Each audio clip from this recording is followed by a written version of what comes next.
And we are live. So, Andrea, the floor is yours. Thank you very much, Luisa. Thanks for taking care from control room. This is Andrea Orlando, partner at Startup Wise Guys, one of the leading B2B accelerator in the world, and probably the leading B2B accelerator in Europe. And we are here today to discuss a very interesting topic, fundraising in the digital era. I'm here this afternoon, joined by a very distinguished panel.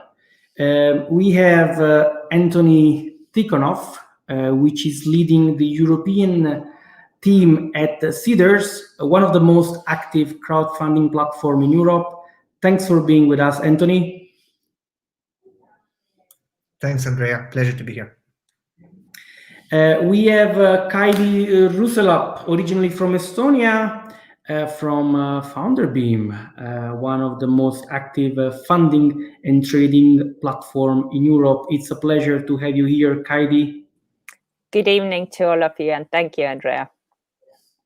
And last but not least, we have Tommaso Baldissera from CrowdFundMe, one of the main crowdfunding platform listed on the stock exchange in Milan from Italy. Thanks for being with us, Tommaso.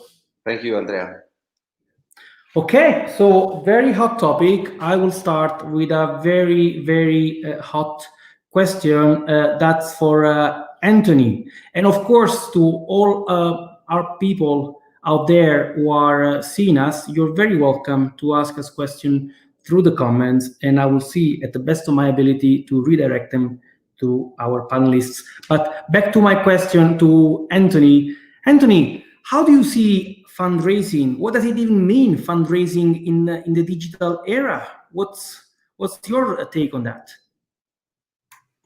Well, Andrea, thanks very much. Let me just maybe give a brief introduction for all the participants about Seedrs. I guess that will be very helpful to understand what is kind of my point of view, what is our point of view.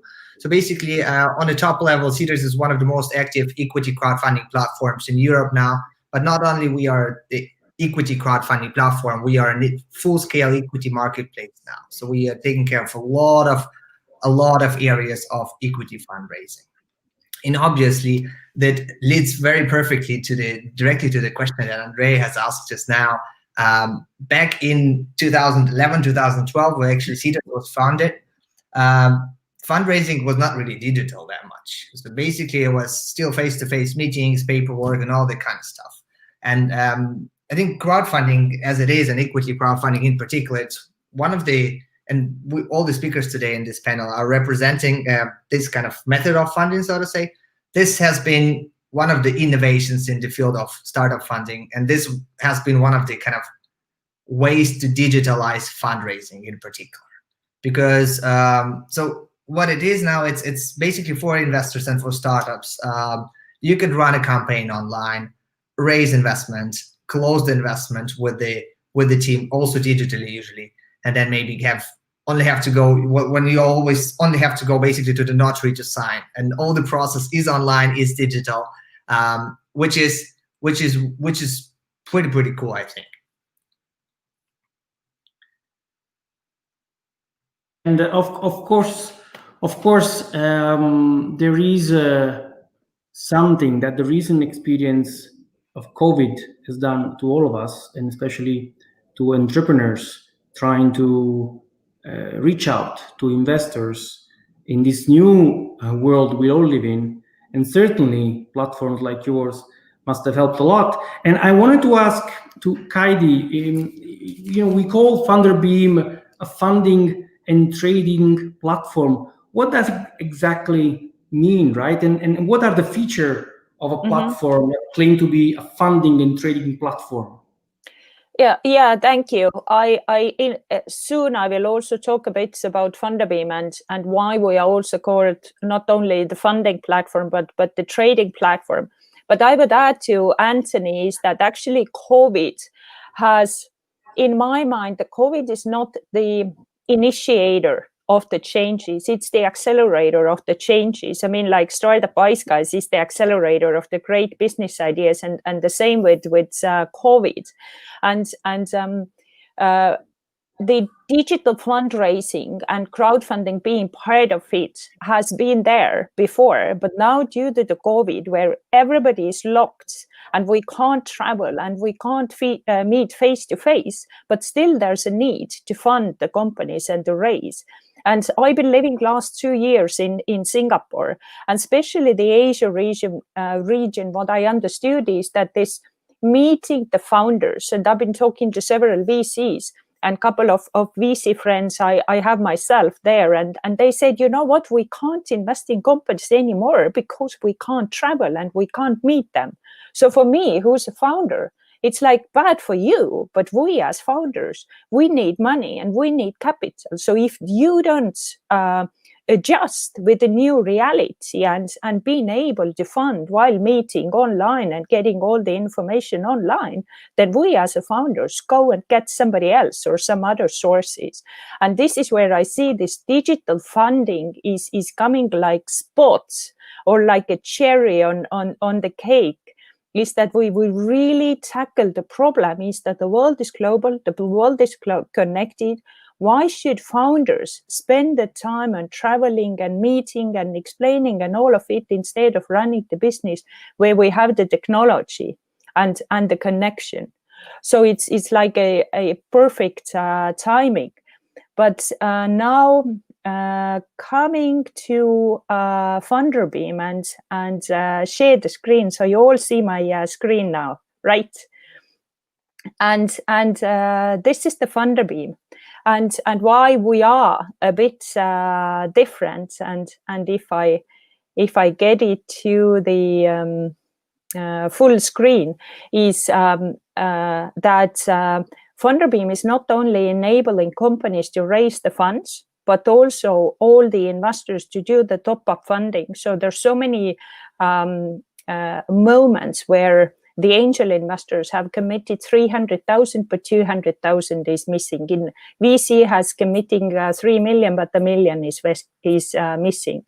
But the differentiator from any other fundraising platforms, Funderbeam, is the exchange. So when investors invest, we enable them to start trading with the investments. And also, when companies are 4 years, 5 years, 6 years old, they have early investors, they have employee shares, so they can list those investments on Funderbeam and make it tradable. And the trading can be public so that everybody on the platform can see it. We have investors from 16,000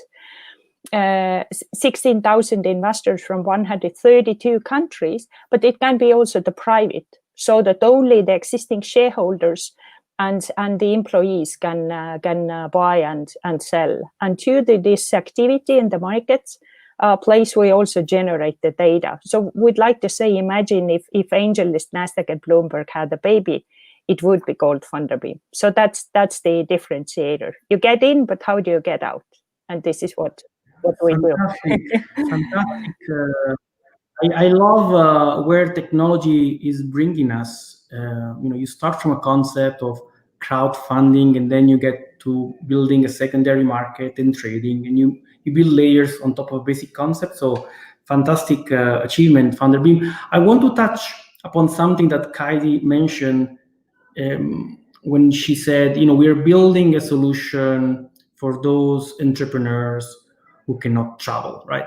That was one of the first points. So my question for Tommaso, leading CEO of CrowdFundMe, is crowdfunding, touching upon your specific platform, is it a solution for all the entrepreneurs? Is it something that every entrepreneurs can do? I think we lost Tommaso for 1 second. So I will move to Antony and ask this question to Antony, right? So my question is this: can anybody with a venture, with a startup, can access Seedrs, or are you seeking for specific type of entrepreneurs and founders? Antony. That's an excellent question, Andrea. Thanks very much. I'll take it while Tommaso is away, and then I'll let him take it over. There he is.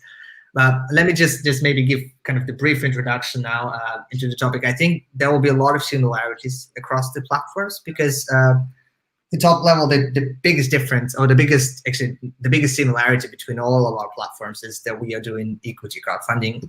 It means that when we're looking at the companies from an equity crowdfunding perspective, we usually look at kind of two set of criteria when selecting a company, when qualifying a company.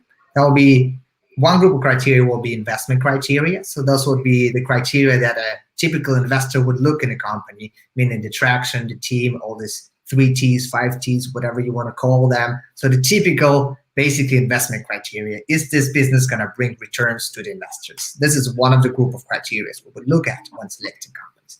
Second one is what we call crowdfunding criteria. It's a different set of criteria, but very specific towards kind of the area of the business. What those crowdfunding criteria are, those are the criteria that helping us identify if the company can actually raise on equity crowdfunding, if the company can be interesting to retail investor, non-professional investors that possibly don't have specific expertise in specific domain. So those crowdfunding criteria usually range from having, for example, an anchor investor that around to drive the momentum for the crowd round, or having certain number of users, followers on social media that can actually drive the round for the company. Those are the things that we would look at when qualifying companies from a crowdfunding perspective. Okay, very interesting. Tommaso, welcome back. We moved the question to Antony to make up for this small technical hiccup. So my question to you is kind of the same as in what type of investors, founders and startuppers your investors are looking at, considering the Italian case in which you operate. And maybe with that, if you can also tell us a few words about the very unique momentum of crowdfunding in Italy, which does not have a huge ecosystem in terms of venture yet, but it seems more and more that crowdfunding is the channel for fundraising, even more than other classic standard channels like business angels, family office, friends and families, and VC. So yeah, maybe a few words about your specific targeted entrepreneur and the momentum of the Italian ecosystem, Tommaso. Okay, let me start then from what we think in Italy are the businesses which can run a campaign of equity crowdfunding. As Antony was saying before, it is absolutely crucial to select the right business, and I would bring it further on, saying that we are raising money online, and it is crucial for the people that are looking at the possible investment that they comprehend in 2 or 3 minutes what they are investing in. And this makes it much more easier for companies B2C to fundraise than B2Bs, because we are looking to tell a story to hit the hearts and the wallets of our possible investors. And in these stories, we need to tell what the business has done, what it's doing right now, and where does it want to go with the money which it's raising. And the more clear this story is, the more elements of credibility they have. For example, a big team, big KPIs, already they are having a profit. They have big contractors, and the more credibility I will give to the investors, saying, okay, it's not just a startup on a piece of paper, but they have the right ramp up to go and give me the right return on the startup, because we know that investing in startups, it's really hazard. But what it's the role of the platform must be is to select the right startups in order to reduce this risk and give the highest return to the investors. So the first thing is the credibility and the history of the startup in order to give more credibility to the investors. Okay, very interesting, very interesting. We have already some questions coming up, and I will take a question from Peter, which has a question for Funderbeam. So I guess the question can be split in two parts. First of all, do you do, Kaidi, at Funderbeam secondary deals? And if you do you have some numbers in terms of turnover or in terms of percentage on how big is the secondary deal? And maybe for those who don't know what secondary deals are, can you share a few words to introduce the topic, which is a very interesting topic? Yeah. Okay. Yes, we do secondaries. Our secondary platform is live, and we have the trading license from Singapore. And very often people ask, you're born out of Estonia and regulated in Europe and serve the European market, why Singapore? And the rationale and the reason behind is the regulatory regime in Singapore, and then being able to introduce the trading license for the private companies. Whereas in Europe, there's the main stock exchange license, the AIM type of exchange license, and there's no further licenses. In Singapore, there's like the recognized market operator license, and this is what Funderbeam has. So when companies raise the funds on Funderbeam, we make those investments tradable immediately. And by now, we've traded more than 6 million euros on our platform, and our settlement time is 10 minutes. So literally, when I sell my shares, I get the funds in, or I get the money in 10 minutes. We have also the listing possibility, meaning that, like I said previously, is that if company just doesn't want to raise the funds, but they need to provide the liquidity for the early investors or for the employees, we create the a nominee or the custody for those shares, and we enable the trading with the investments. And yes, this is a problem when we talk about the early stage companies. Then they don't think about the liquidity and they don't much think of the exit opportunity. But overall, talking about the numbers, then in the world, around $200 billion is invested in tech companies and startup companies every single year, 200 billion. And all of those investments at one point look for the exit opportunity. And there's always somebody who wants to sell and always somebody who wants to buy. Again, the difference between Funderbeam and maybe some of the brokerages is that if somebody wants to sell 2% of the company, then what the brokers do, they find the buyer for this 2% of the company. In Funderbeam case, there can be many buyers. There can be 100 buyers, and the stake of 2% will become tradable on the platform, so that it will, many cases, grow in price, but also the company is reporting and talking to the investors. And for us, this means that we create like a stock market instead of the brokerage house. So we can be called as a startup or a growth company's stock market.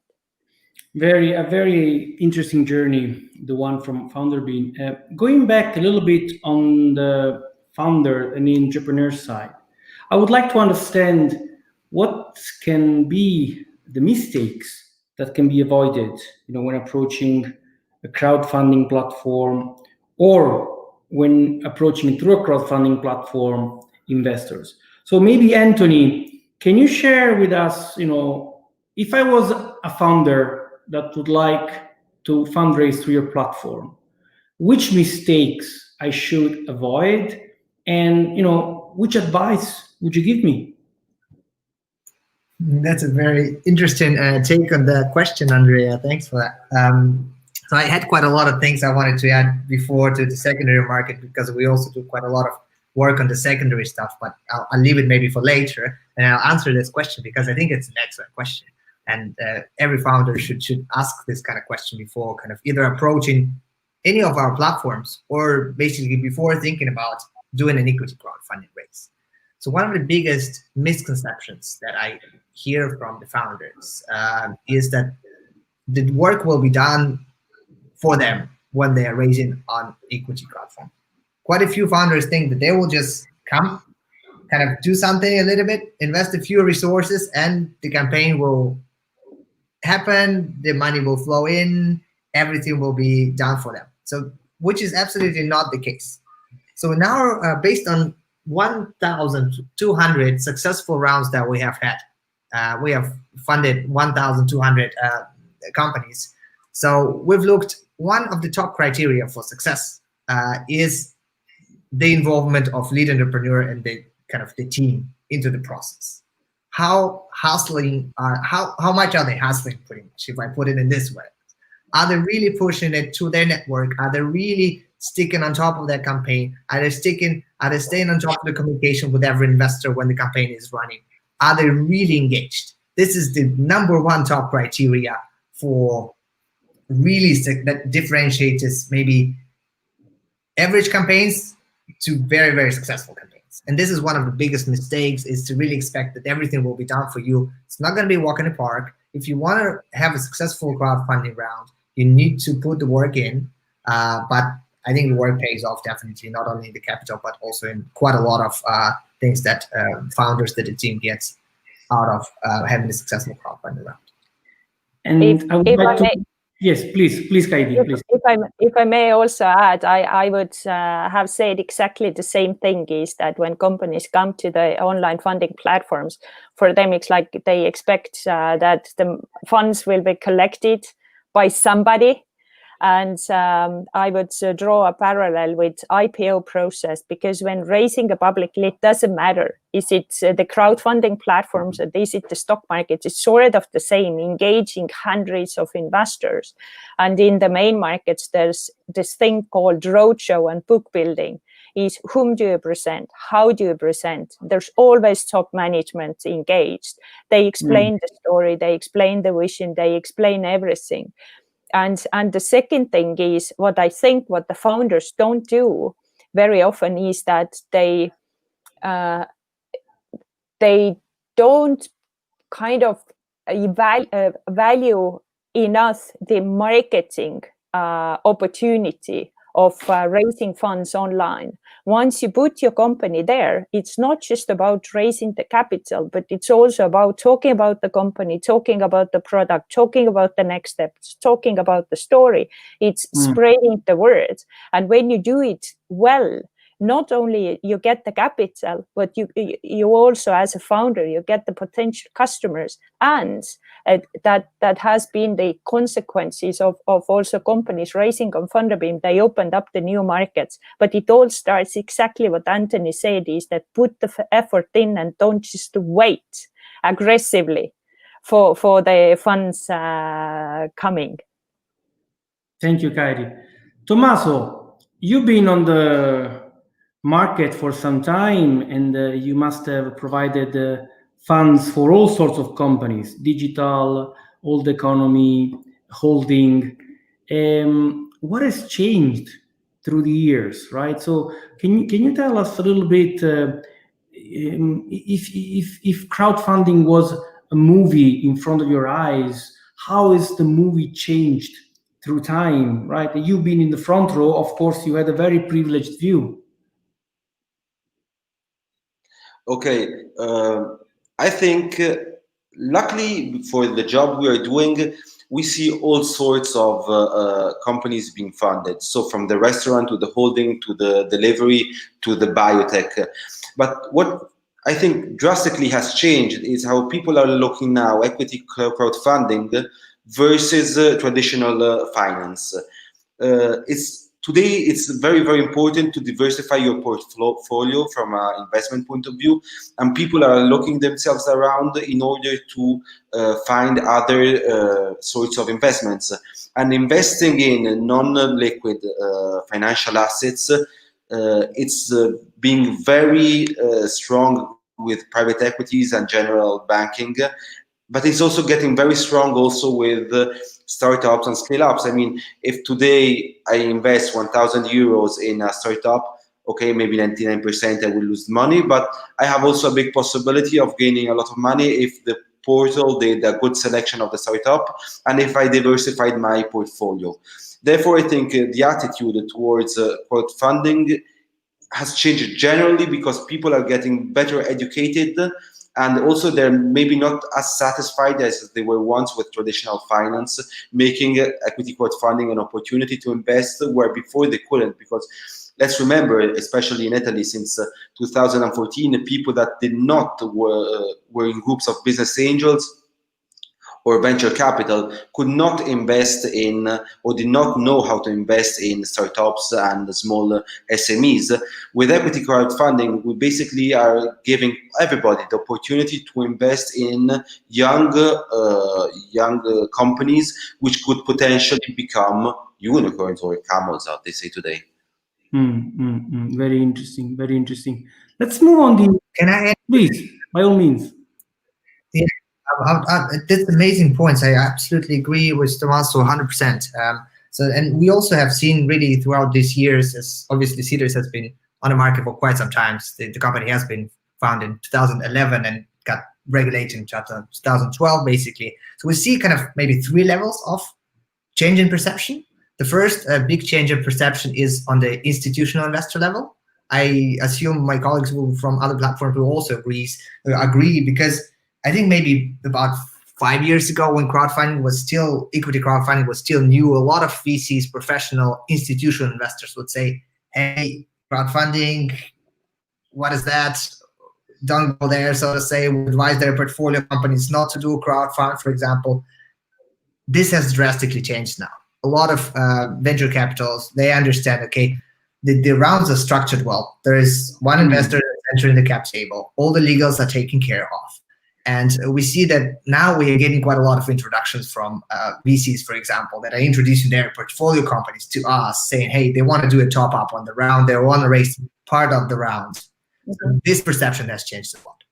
And the second perception is the perception of startups has changed a lot, especially by later stage startups. So there was, back in the day, especially we are called Seedrs. So a lot of startups perceived us as a kind of early stage, super seed stage. But then in the end of the day, there are quite a lot of Series A, Series B companies that raised on equity crowdfunding platforms now as a part of their larger raise in order to get a part of their company to their clients, do some additional marketing and so on and so forth. So this perception by startups is also changing a lot. And maybe the last thing, this was Tommaso has been talking a lot about, is the perception of regular retail investors. Retail investors are basically people like you and me that are not professional investors. And maybe playing around with investing. Maybe I have some investment in the stock market through some apps. Maybe I bought some Bitcoin, whatever. Now they have access to a completely new asset class, which is now actually also liquid because there is secondary market on platforms like ours, and this perception has also changed. Now the regular people can also invest into startups, and they are investing into startups and diversifying their investment portfolios. Yeah. I would also add to the last point is that one of the perceptions is that, it's stupid money. No, it is definitely not stupid money, because one of the things what Funderbeam has, we have the discussion board so that the investors can ask questions and founders and company CEOs respond to it. And you should see those discussions. They discuss the tag along and drag along and why is this and that, and the way they help the companies and the way they chair the companies, the way they react on annual reports, the way they kind of support the companies. It's I would say it's been a kind of positive surprise to us how engaged the investors are, but how much this professional input they actually put not only to the company itself, but to the whole platform and to the other users as well. On this topic, I think what's very amazing about equity crowdfunding is that when you get on board of an investor, you're not getting only money, but potentially you're getting someone who develops your business. I always make this case. We had a startup which made lunchboxes, and in 2016, and they were selling 50,000 euros, 60,000 euros per year of lunchboxes.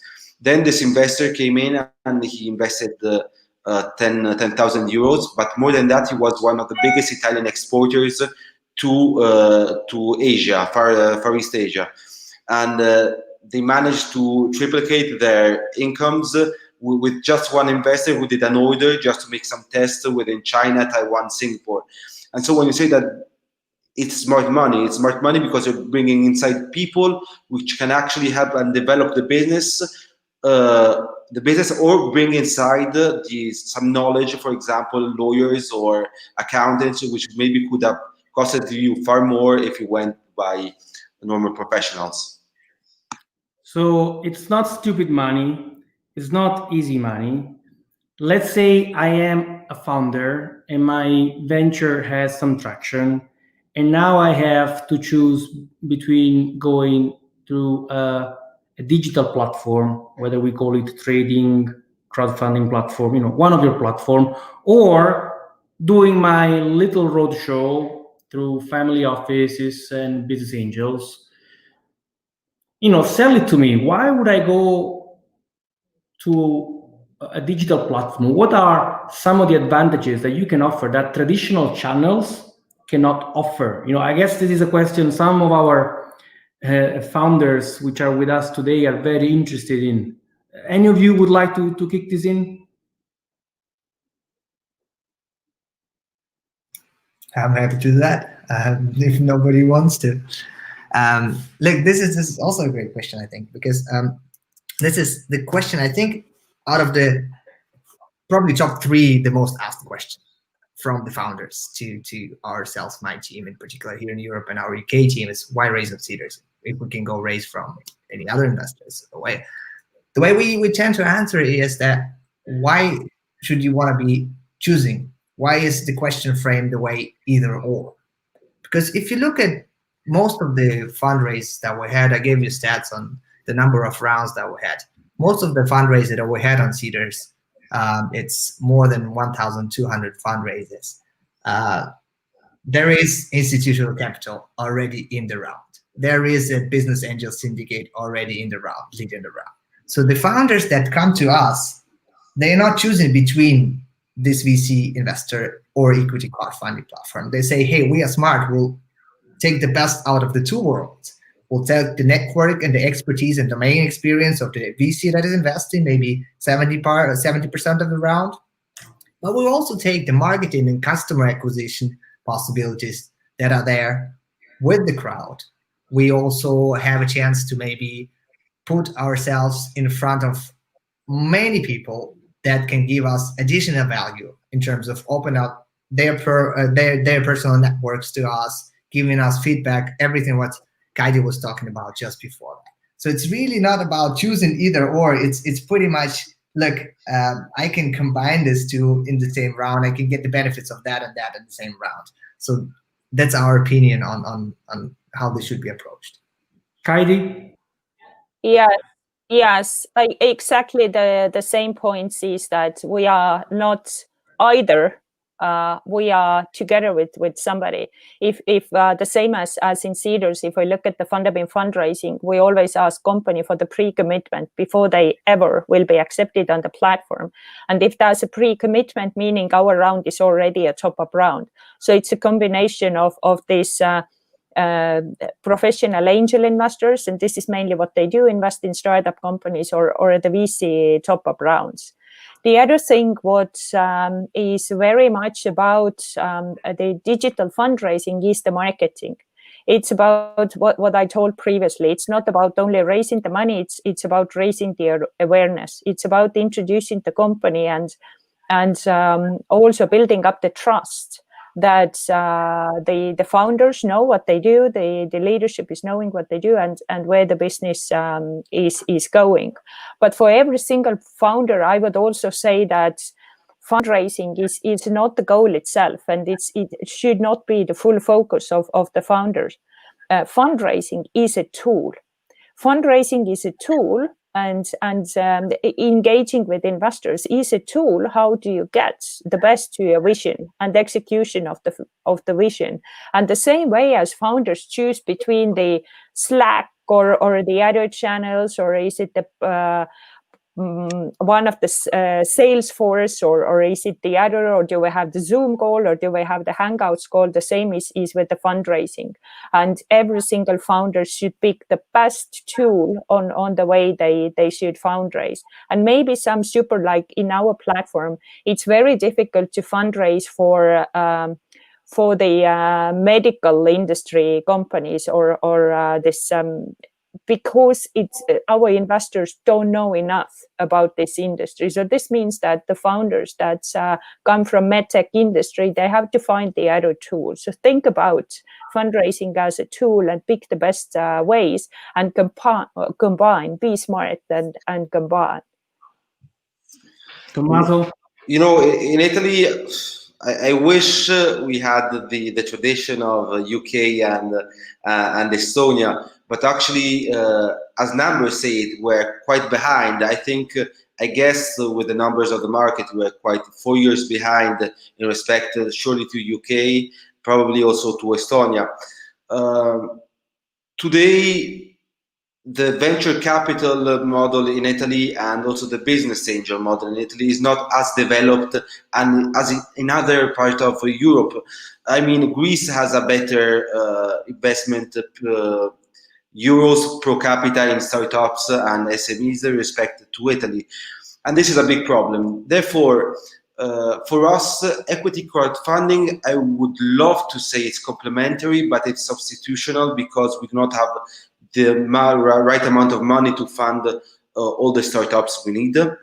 But what is happening is actually that the startups which have been funded by equity crowdfunding have a larger visibility with an institutional. For example, we had just now one of our startups, which was in silico trials, which was funded by the biggest Italian VC, which is United Ventures. We're having 2 more rounds with CDP, which is another venture, which are investing in Fresco Frigo and Radov. Therefore, we're not seeing it complementary. Till now, it's following on. I think we will arrive to the stage where the equity crowdfunding will top up a VC round. We're not there yet. On the other side, for the small businesses, I think that actually incubators and accelerators till today, this is why we support so much Wise Guys. We need so much your contribution in this country. It's because in Italy, it's always has been perfect. You give me 5% of the company, and if I'm an accelerator or an incubator, I'll give you like services, or I'll give you like a desk in my co-working. What startups need in Italy is money and mentorship, and this is what we need to learn to give them. Otherwise, we are exploiting the startups, and they're not growing in a healthy way. Yeah. You know, maybe one funny thing to add from Funderbeam side is that because we have this trading functionality, we also introduced the Funderbeam Venture Index. And due to the fact that companies not only fundraise on the platform, but they are also trading on the platform. Both Funderbeam and our trading companies, and we have companies from 10 different markets, they are analyzed in the Business Daily under the stock exchange section, meaning that they get constant visibility because they are on the platform. They write about the news, they write about the achievements, they write about new product releases, all these kind of things. It's a good visibility for the small market, but it's a constant traction. You raise a VC round, you send out the press release. Basically, that's it. Next time you talk to the TechCrunch is when you raise another round. But with the platforms like we are, it's the constant publicity for the companies because media and the users are interested how the companies is doing. We touched upon equity crowdfunding, but I wanted to hear also about lending, right? Not only the equity part, because of course, one of the questions that the founders ask sometimes is how much equity, how much stake shall I give? Are there other ways, other channels for me to collect capital? And of course, lending is one of them. I know that there are mini bonds on CrowdFundMe. So maybe Tommaso, we can start from you, and the others are very welcome to chip in. Which is the trade-off between equity and lending? Which one is the privileged approach for a founder? Okay. I think we need really to put a line between what's equity crowdfunding and what's debt funding. I mean, when we're talking about equity crowdfunding, we're talking about young startups which are seeking to grow very rapidly, and I am investing in a very high risk company, but with the chances of gaining a lot of money because they will grow faster and they'll make me rich. But on the other side, when I'm investing in a mini bond, which is a debt, a loan, so I'm a private investor who's investing in a debt from the company.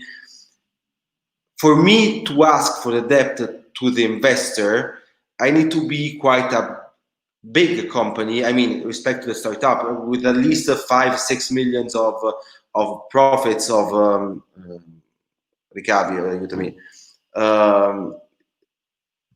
revenue. Sorry, yeah, 5 millions of revenues, because I do not need to tell the story of how much I will grow because I'm not a shareholder.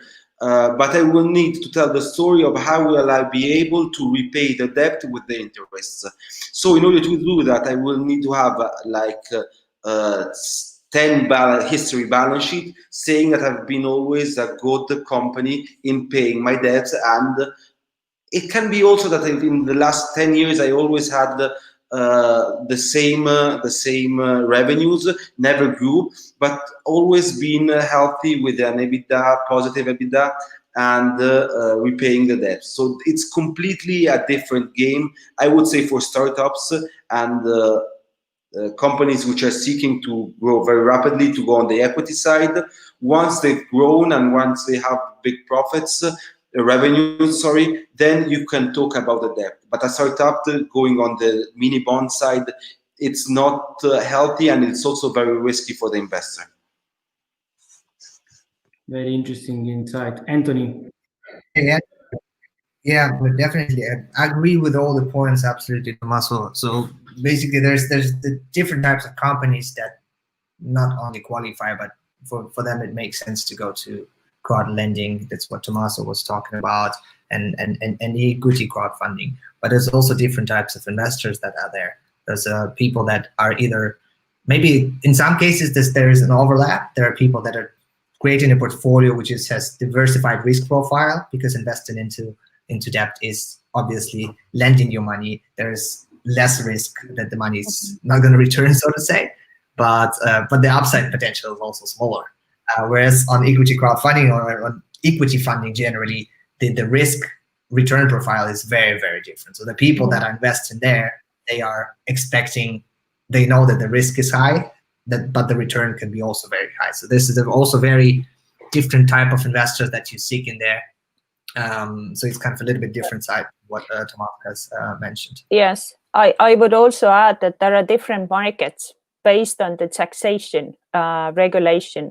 Some markets are fully equity markets and equity favorable markets, and UK is one of those, leading the EIS and SEIS schemes. You put the funds in the equity and you can deduct it from tax.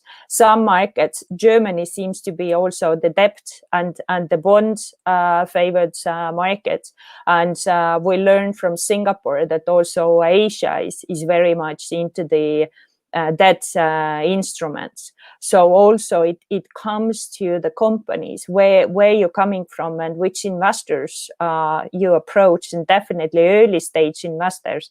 The only kind of debt instrument I would suggest is a convertible note, which will anyway convert into the equity. Other than that, it's not this type of investments. But for the later stage, and it might become quite appealing for the entrepreneurs when you already know your cash flow. The cash flow is stable, and to fund your next step with the debt instead of giving up and diluting shareholders, including yourself and your team. So we have crowdfunding, we have debt, we have secondary market.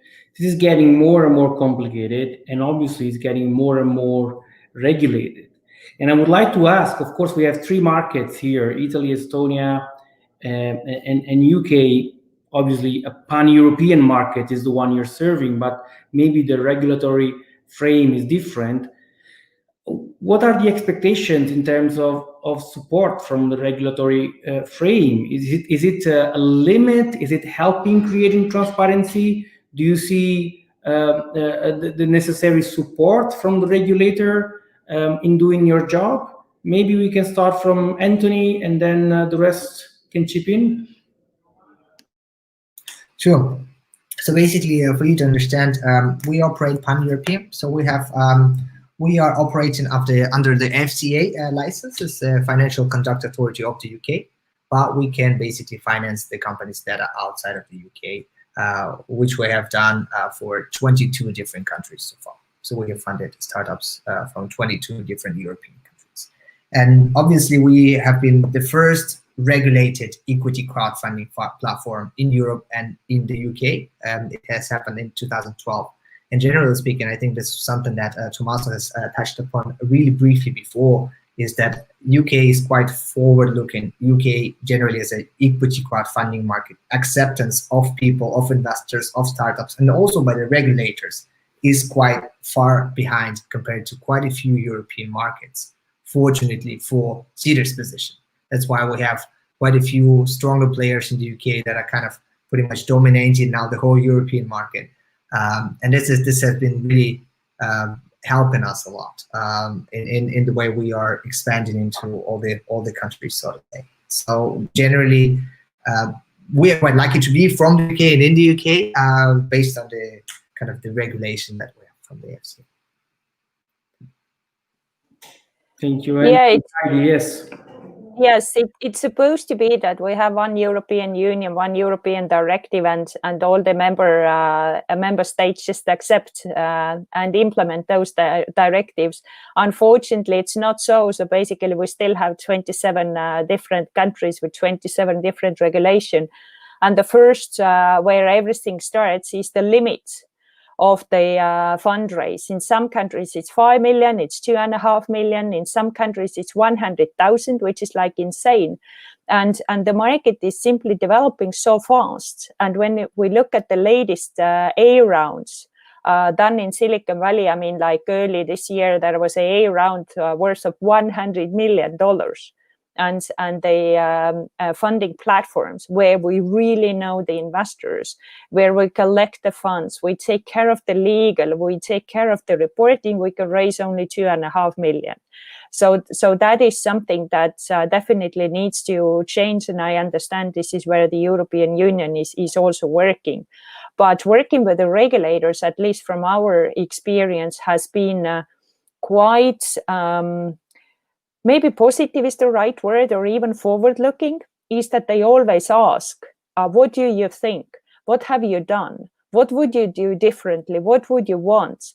And in Singapore, also the Singapore regulator asked the experience of Europe. Okay, we will open up for the crowd, but would you set the limit on one fundraise? Would you set the limit of the investment ticket or this kind of things? And in Estonia, where we discussed about the potential of tradability, because we started without the license and we were doing it under the European exemptions.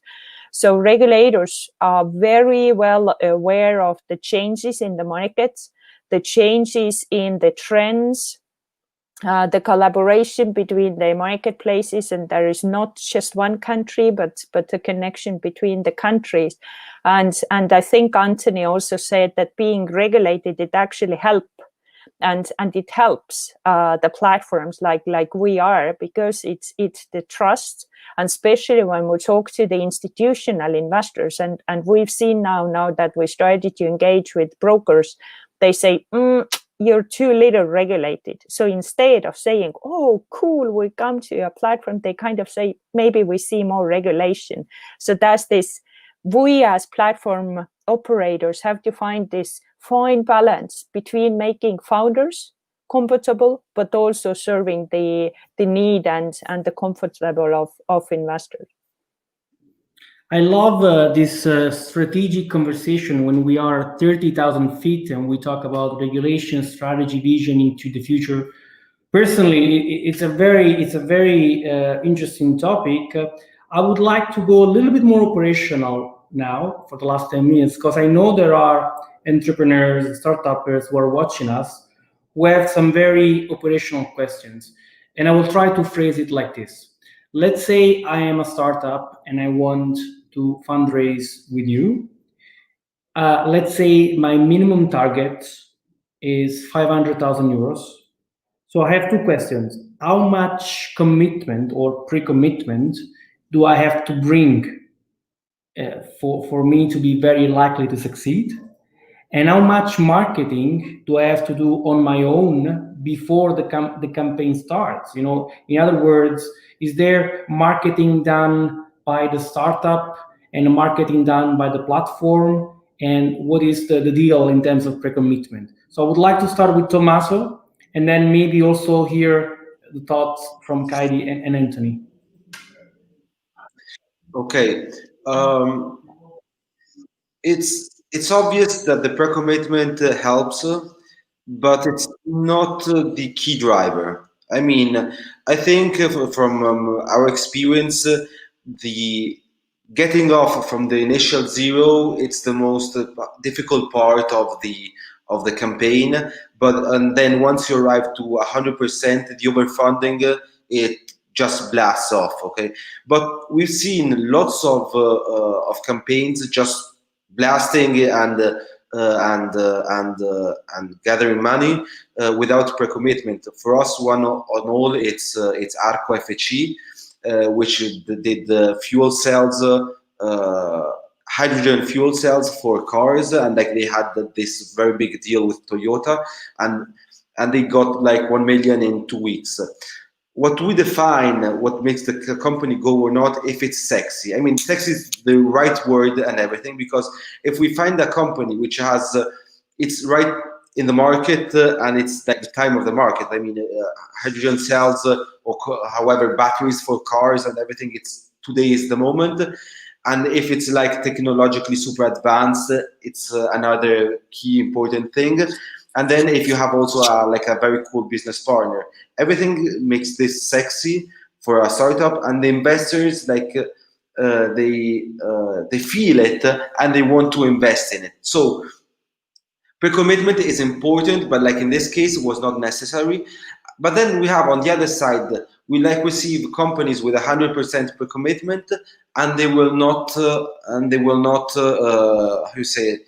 They will not gather more money.